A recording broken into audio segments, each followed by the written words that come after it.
Doutora Denise Albano, Luiz Inácio, atual presidente do Brasil, esteve na ONU e um brevíssimo encontro com Donald Trump, enquanto ele, Luiz Inácio, saía e o presidente Donald Trump se dirigia para também falar na Assembleia Geral das Nações Unidas. Teria ficado marcado um encontro. O presidente Lula, ele vai ou não vai falar com Donald Trump frente a frente na Casa Branca, doutora Denise Albano?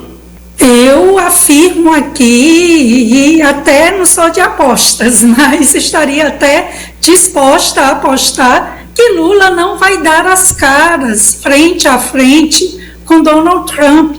Inclusive, circula nas redes sociais a expressão Lula arregão, ou seja, deu para trás. Lula, quem bem o conhece, e até quem acompanha sua performance nesses vários anos de vida política, de vida pública, sabe bem que Lula é um bravateiro, é um covarde. Ele é valentão diante de uma plateia controlada, diante de militantes ou diante daquela turma que é arregimentada na base do pão com mortadela, como já se cunhou dizer, mas perante pessoas que têm brio, perante autoridades que não se curvam diante do que Lula representa, um bravateiro, uma pessoa sem qualquer limite moral, um mentiroso, quanto mais, como ele próprio já confidenciou,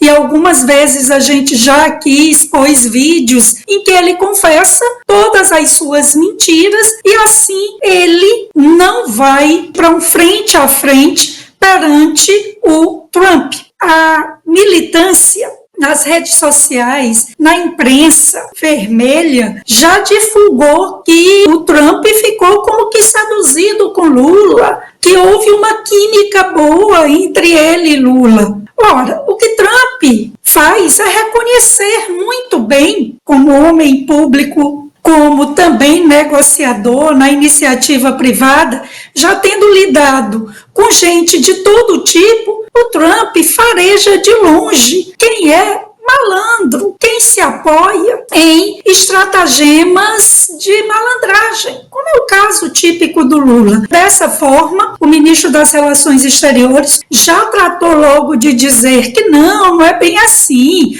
Lula está com uma agenda muito ocupada. O que Lula faz? O que Lula trabalha? A não ser passear pelo mundo com suas bravatas, desgovernar o país, que não tem tempo para se encontrar com o líder mais importante do mundo. Mas alegaram a agenda cheia para dizer, não, a conversa vai ser por telefone, porque ele vai estar lá com papelzinhos, com bilhetinhos de orientação, não vai encarar frente a frente, não vai ter a imprensa cobrindo esse encontro. Então ele só quer conversar com Trump pelo telefone exatamente porque tem medo de se expor, de que todas as suas mentiras, falácias, sejam expostas. Ele não saía espalhando em toda entrevista dentro do Brasil e para veículos de fora que Trump não queria conversar com ele. Tudo que ele dizia era isso. Não, Trump não quer conversar com a gente. Não, Trump não quer negociar.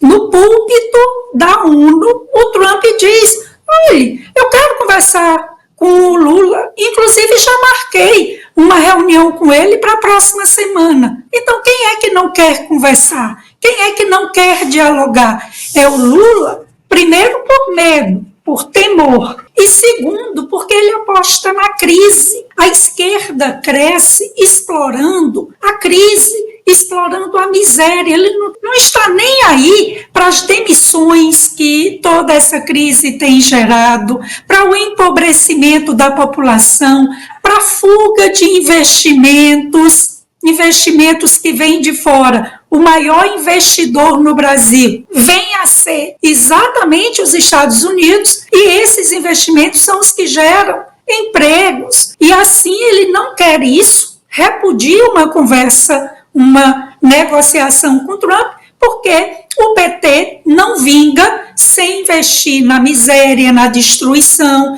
na crise, para afligir e explorar o discurso de que o culpado sempre é o outro, porque esse é o discurso da esquerda, eles nunca assumem responsabilidade, mas que o povo acorde. Lula não tem compromisso com o Brasil, não tem qualquer empatia, qualquer solidariedade ao povo brasileiro, é simplesmente o poder pelo poder. Se você me permite, o outro ponto da pauta é sobre a questão do Alexandre de Moraes e a Magnitsky recaindo sobre sua esposa. É importante registrar inicialmente que a esposa do ministro Alexandre de Moraes, a Viviane Barsi, saiu inclusive recentemente uma matéria no jornal Gazeta do Povo, trazendo uma espécie de breve biografia da senhora Viviane Barsi. Ela se formou pela Universidade Paulista, uma instituição privada de São Paulo, em Direito, aos 30 anos. Antes ela já tinha uma graduação em Marketing e Publicidade. E pouco tempo depois, veja que quando seu marido ascende, o seu escritório se torna um dos mais disputados por grandes empresas, inclusive até empresas internacionais.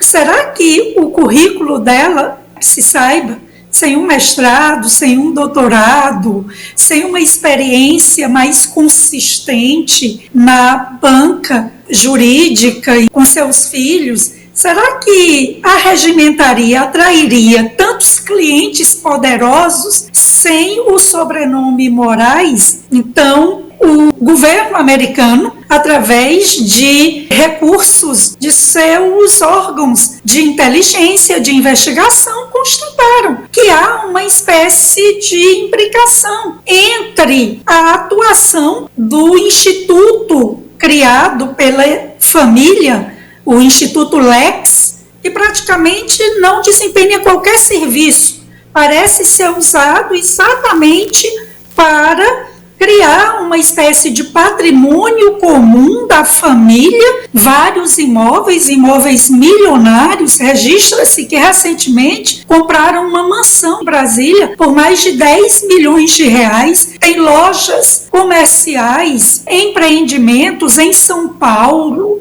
Campos do Jordão, polo turístico, que realmente os imóveis lá são muito caros, só a elite é quem pode comprar, e dessa forma, como as autoridades americanas viram que há uma espécie de promiscuidade em que, para Alexandre de Moraes se safar, se livrar das sanções da Magnitsky, boa parte dos seus recursos, da sua renda para financiar seu estilo de vida nababesco, viria através desse instituto, que tem sede no próprio escritório da esposa e dos filhos, veio a Magnitsky recaindo também sobre a senhora Viviane Barsi. Claro que aí bate o desespero. O Paulo Figueiredo reportou que já há um prejuízo da ordem de várias dezenas de milhões de reais na perda de clientela que acabou com o contrato com o escritório da Viviane. Então há uma fuga em massa de clientes altamente rentáveis, para além dessa questão de que esse instituto, o próprio escritório, não vai poder ter aí relação com qualquer empresa americana. Então você imagine um escritório de advocacia, bem como pessoas físicas, não podendo ter contas no Google, não podendo usar serviços como iFood, como Uber, não podendo... Doutora Denise, só para corroborar, porque a senhora fez a citação aí, e agora Sim. É bom porque a gente mostra, inclusive, pelo menos a imagem de quem é Viviane Barsi, né? E também a comprovação desse valor aí. De fato, uma mansão em Brasília que custou 12 milhões de reais. Me permita só mostrar a imagem para que a senhora possa prosseguir. Aí está, Moraes comprou imóvel de 12 milhões em Brasília. Está ele ao lado da multimilionária Viviane Barsi. É interessante porque o juiz integrante do STF recebe 46 mil reais por mês e as compras dele são milionárias e à vista. É isso, exploraram tanto a família Bolsonaro, falando aí de compra de imóveis, em que são vários membros, bem como pessoas com suas fontes de renda publicamente divulgadas. E a família escrutinada, negócios que a gente pode afirmar que envolvem compra e venda de imóveis, usam também parte dinheiro em espécie, mas tudo isso causa uma comoção. A imprensa, principalmente os veículos ligados aí à esquerda, ao PT, exploram como se isso fosse evidências de corrupção, enquanto apenas uma parte da imprensa, toda aquela alinhada ao lulopetismo, não divulga episódios como esse, os contratos milionários com empresas que inclusive têm suas causas no Supremo Tribunal Federal, um patrimônio que é incompatível com o que seria a renda de um ministro do Supremo.